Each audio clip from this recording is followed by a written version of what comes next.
Halo semuanya, bagaimana kabarnya? Semoga semuanya dalam keadaan sehat. Mang DP Channel kali ini akan membahas salah satu peninggalan yang sangat penting sekali dalam catatan sejarah Kesultanan Banten, yang mana peninggalan ini tentunya memiliki pengaruh terhadap dinamika kebudayaan yang ada di Kesultanan Banten. Apa itu? Kalau penasaran, simak episode kali ini, yang mana Mang DP Channel akan membahas busana Kesultanan Banten abad ke-17 dan 18. Dalam berbagai kepustakaan sejarah, baik yang ditulis oleh para penulis asing maupun oleh masyarakat Banten pada masa lalu, tercatat bahwa Banten pada abad ke-16 dan 17 merupakan sebuah kesultanan Islam yang besar dan menjadi pusat perdagangan internasional. Kebesaran Banten yang tercatat dalam berbagai rekaman sejarah itu bukan hanya karena letaknya yang strategis dan berada pada jalur sutra, di mana transportasi air saat itu menjadi satu-satunya jalan yang dapat menghubungkan antar berbagai negara, tapi karena daerah kekuasaan Banten yang cukup luas hingga mencapai Lampung, Palembang, dan Landak atau Kalimantan, dan beberapa daerah lainnya yang menyimpan banyak kekayaan alam, terutama rempah-rempah yang sangat dibutuhkan oleh pasar internasional, terutama pasar di kawasan Eropa dan Timur Tengah. Di samping itu, kebijakan Sultan pada saat itu yang tidak membatasi dan tidak mempersulit para pedagang asing yang hendak berniaga di Banten, dan keterbukaan masyarakatnya mampu menarik para pedagang asing dari berbagai negara yang ingin berniaga dan melakukan transaksi jual beli serta transaksi tukar menukar berbagai hasil kekayaan alam dan hasil produksi di negaranya untuk ditukar dengan lada dan berbagai rempah-rempah serta hasil alam Banten lainnya. Menurunnya perdagangan di Malaka setelah dikuasai oleh Portugis yang ingin memonopoli perdagangan di kerajaan tersebut juga menjadi salah satu faktor yang mempercepat laju pertumbuhan ekonomi di Banten, sehingga menjadikan Banten sebagai salah satu pusat perdagangan internasional terbesar di Asia Tenggara saat itu. Pesatnya pertumbuhan ekonomi dan perdagangan di Banten tentu sangat berpengaruh terhadap kesejahteraan Kesultanan Banten dan menambah wibawa serta kekuatan kesultanan ini di mata kerajaan-kerajaan lain di Nusantara. Banten menjadi magnet bagi para pedagang asing untuk turut serta meramaikan perdagangan di sana dan mengambil keuntungan dengan menjual barang-barang yang diproduksi di negaranya. Dalam beberapa catatan sejarah, tertulis bahwa pada tahun 1610, armada dagang Inggris yang dipimpin oleh Sir Henry Middleton membawa katun, tembaga, besi, dan kain kepariaman Banten dan Banda, dan kembali dengan membawa rempah-rempah, emas, benzoin, dan sutra Nanking. Pada bulan Februari 1614, kapal James berlayar ke Banten untuk menjual beberapa bal kain koromandel di Banten dan membarternya dengan rempah-rempah. Kesuksesan perdagangan Inggris di Banten karena membuka hubungan dagang dengan Cina dan karena mengimpor komoditas Cina seperti sutra, satin, bludru, kulit, dan sapanwood dari Patani. Namun demikian, pada sekitar tahun 1615 dan 1616, Jourdain mengeluh bahwa para pedagang Belanda telah membanjiri pasar di Kesultanan Banten dengan kain yang berharga murah. Kesuksesan Belanda di perdagangan komoditas ini di Banten dikarenakan mereka mampu menyediakan bentuk dan motif pakaian yang cocok untuk orang-orang Banten. Sementara itu, pakaian-pakaian yang dijual oleh para pedagang Inggris umumnya banyak terjual di Malaya dan bukan di Jawa. Di samping dari Inggris, para pedagang yang membawa kain ke Banten untuk dijual adalah dari India. Banten juga menjadi pelabuhan perantara untuk perdagangan kain para pedagang Tranquebar ke Makassar. Nampak bahwa berbagai macam produk tekstil dan berbagai produk lainnya dibawa oleh para pedagang asing dan berbagai negara untuk dijual di pelabuhan Banten. Selanjutnya, hasil penjualan barang mereka digunakan untuk membeli rempah-rempah yang dihasilkan negeri ini dan dibawa ke negaranya. Bahkan ada kalanya barang dagangan mereka dibarter dengan rempah-rempah. Hal ini tercatat dalam arsip sejarah di Inggris yang dikutip oleh Bassett dalam disertasinya. Ia menjelaskan bahwa penjualan kain setidaknya yang dilakukan Inggris dilakukan dengan cara membarter dengan lada. Agaknya para pedagang Inggris lebih memilih menjual kain dan hasil penjualannya digunakan untuk membeli lada.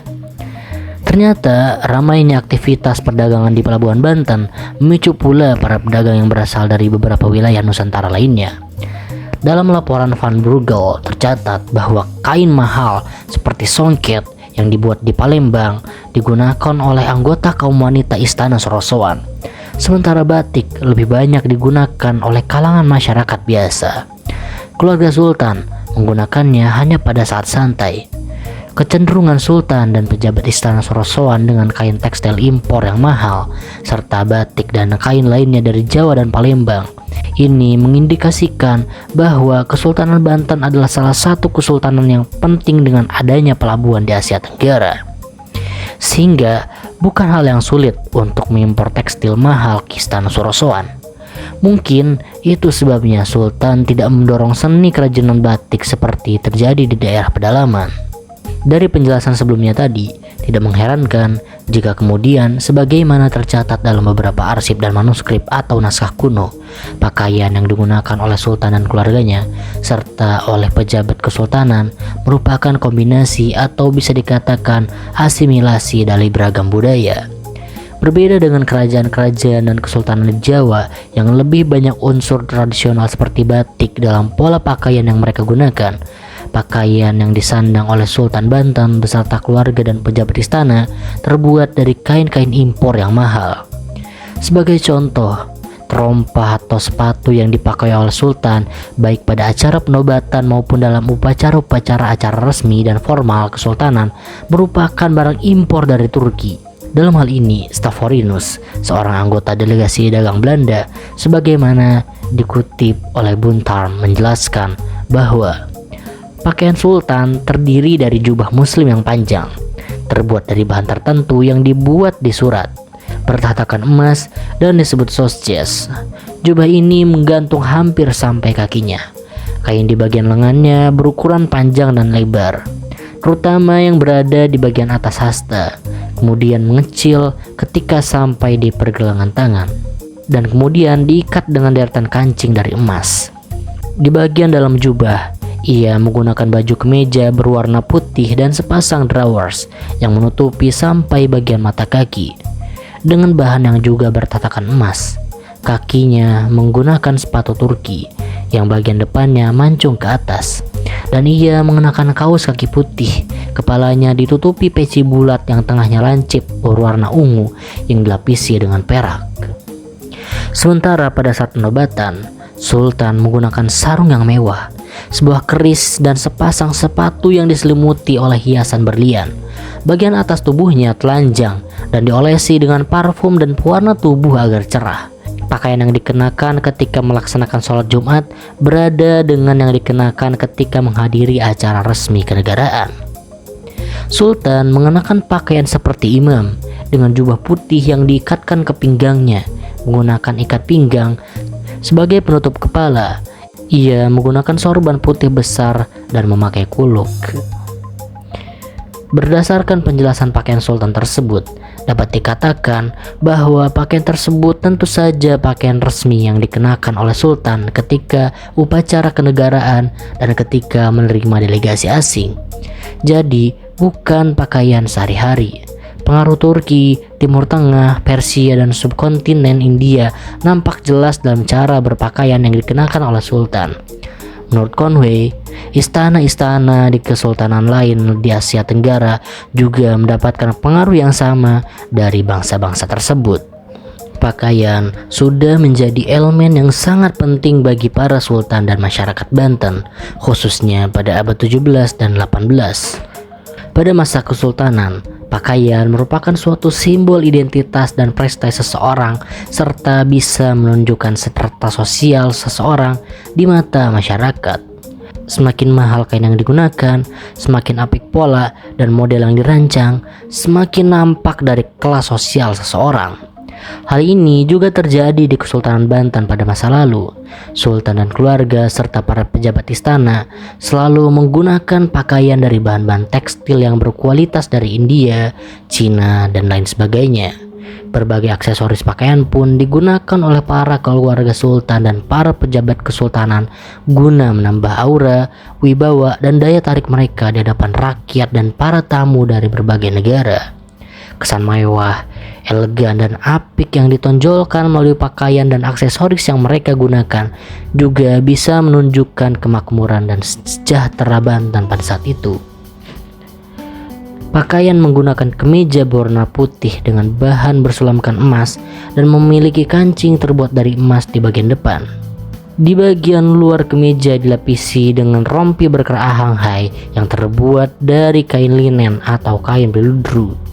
Selain menggunakan celana panjang yang terbuat dari bahan yang sangat berkualitas, Sultan juga menggunakan kain songket Palembang yang diikat dengan ikat pinggang yang sangat indah yang berwarna keemasan. Kakinya menggunakan sandal yang dijepit bagian ibu jari. Dari penjelasan tersebut, kita perlu mengkaji tentang penelusuran sumber sejarah terkait dengan pakaian masa Kesultanan Banten abad ke-17 dan 18. Karena kemewahan pakaian pada masa Kesultanan Banten menunjukkan bahwa pada kejayaan Banten di masa lalu merupakan hasil interaksi dinamis antara Kesultanan Banten dengan berbagai kesultanan dan kerajaan lain di Nusantara, dan dengan para pedagang asing dari berbagai negara melalui berbagai aktivitas perdagangan internasional di Pelabuhan Banten. Selain itu, kekayaan alam Banten yang menghasilkan beragam rempah-rempah menjadi daya tarik bagi para pedagang mancanegara untuk turut serta meramaikan perdagangan internasional di Banten, terutama kain-kain yang berkualitas tinggi. Selain itu pula, pakaian yang digunakan oleh para sultan Banten dan keluarganya serta para pejabat istana menunjukkan betapa aktivitas ekspor dan impor di Pelabuhan Banten saat itu sangat ramai dan sangat diminati oleh para pedagang asing. Bahwa pakaian yang digunakan oleh sultan dan keluarganya serta para pejabat istana merupakan data dasar untuk menelusuri bagaimana budaya pada saat itu. Sebagaimana kita ketahui bahwa pakaian dapat menjadi simbol identitas, prestasi, dan status sosial yang menandakan kemakmuran Banten pada saat itu. Demikian pembahasan Mang Depi Channel pada episode kali ini yang membahas mengenai pakaian dan busana pada masa Kesultanan Banten. Melalui video ini, kami mengharapkan bertambahnya rasa penasaran kalian mengenai sejarah Kesultanan Banten, sehingga semakin terpancing rasa penasaran, semakin banyak referensi yang kalian baca. Demikian pembahasan Mang Depi Channel kali ini. Jika kalian suka, support kami dengan cara like video ini, berikan komentar positif, serta share video ini ke teman kalian. Dan jangan lupa subscribe Mang Depi Channel agar kami semakin bersemangat berkontribusi memberikan konten edukasi seputar sejarah dan juga kebudayaan yang ada di Provinsi Banten. Sampai jumpa di pembahasan berikutnya.